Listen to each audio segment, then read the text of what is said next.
আওয়াজ হওয়া মাত্রই দরজা বন্ধ হয়ে গেল। দরজাটা খোল, খোল, খোল।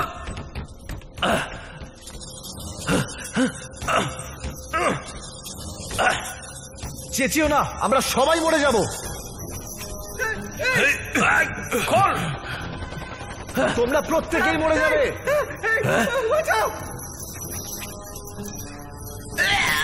এসব কি? এগুলো তো মেরে ফেলবে আমাদের। সুলতান সাবধানে। বাইল, ভিতরে ঢুকে যাও। তোকে বিশ্বাস করে ভুল করলাম।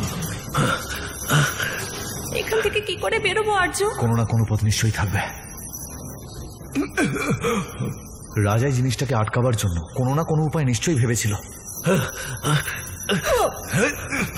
বাইরে বেরো, বেরো বলছি।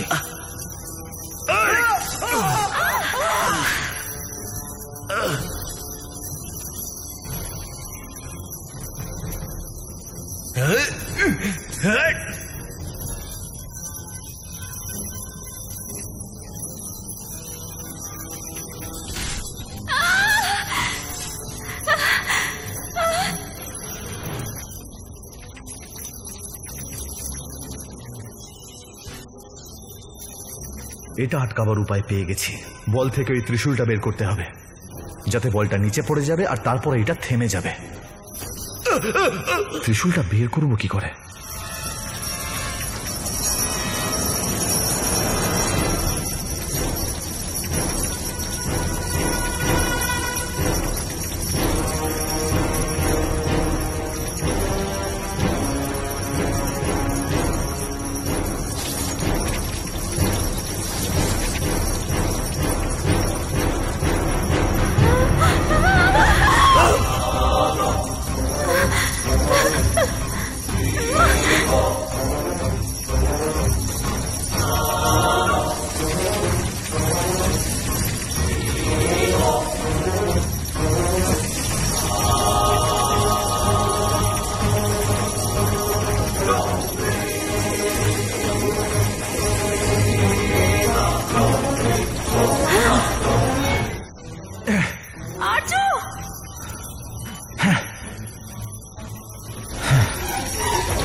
মনে হচ্ছে গুপ্তধন এই দরজার পেছনেই আছে।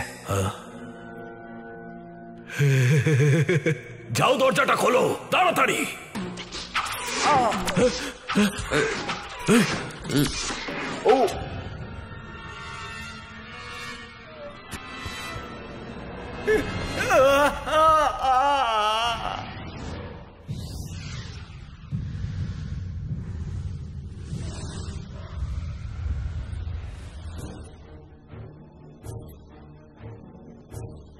আমরা এক পা এগোলেও সব শেষ হয়ে যাবে।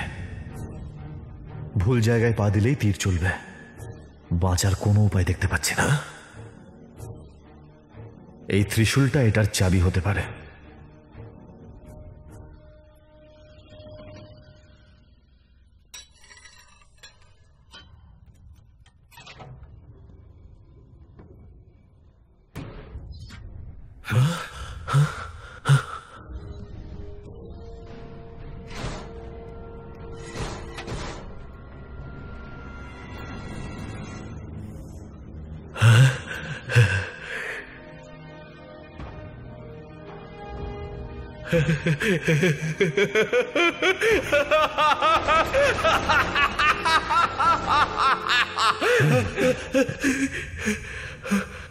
তুই আগে যা।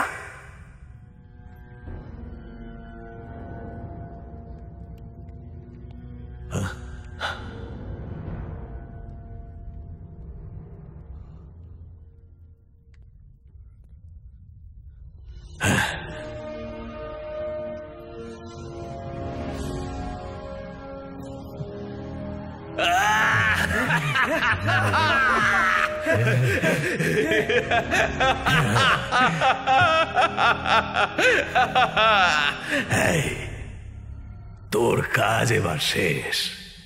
এবার বাইরে বেরোবে কি করে?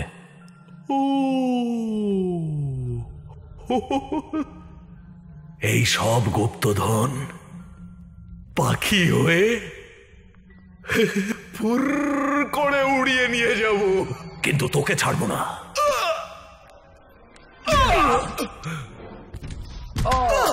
শেষ করে ফেল ওকে।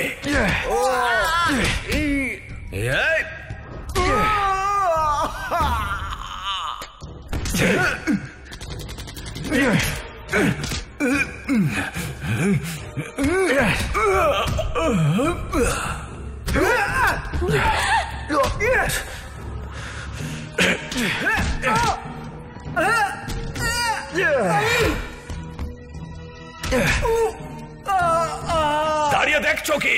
টুকরো টুকরো করে ফেলো।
না, চুপ!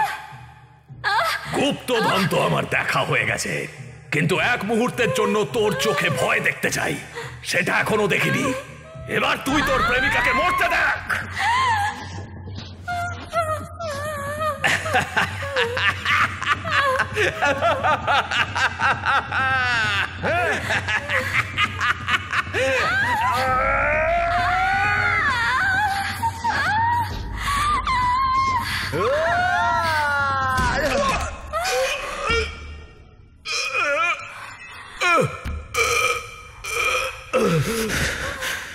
একজন ভারতবাসী তোর মতো হাজারটা টেররিস্টের জন্য যথেষ্ট।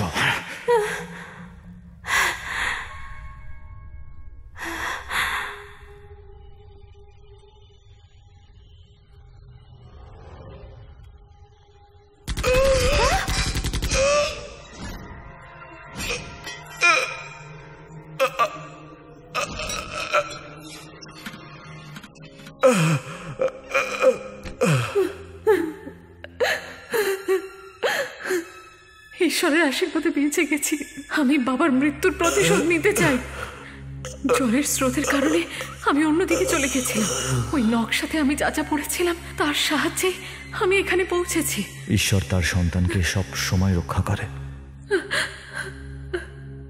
ইতিহাসের পাতা থেকে আজ আমরা বাস্তবটা তুলে ধরেছি। এসো।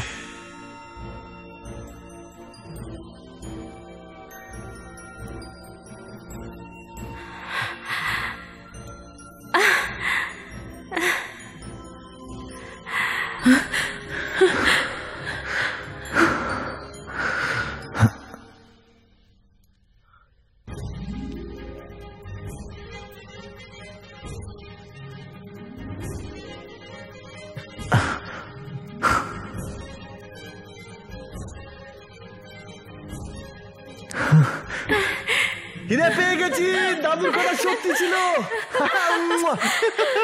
ও বাবা, ভাবতেও পারছি না। এটা হলো বড় বড় বড়। এই গুপ্তধনের মধ্যে তোমার আর কিচ্ছু চাই না? আমার না হলে আমি কোটি টাকাও ছাড়তে রাজি, কিন্তু যদি আমার হয় তখন আমি 1 টাকাও ছাড়ি না। তোমার বাবা চাইতেন এই সমস্ত সম্পত্তি যেন গভর্নমেন্টের আন্ডারেই চলে যায়, এতে ওনার আত্মা শান্তি পাবে। ধন্যবাদ। এখন এখান থেকে বেরোবো কি করে? দাদু ইন্ডিয়া যাওয়ারও নিশ্চয়ই কোনো গোপন রাস্তার কথা বলেছিল। আমি যেদিক থেকে এসেছি ওই দিক দিয়ে ইন্ডিয়া যাওয়া যাবে। দাদু তার নাতবউয়ের জন্য কত গয়না ছেড়ে গেছে। এই আমার দাদু নাতবউ হবে? হ্যাঁ নিশ্চয়ই।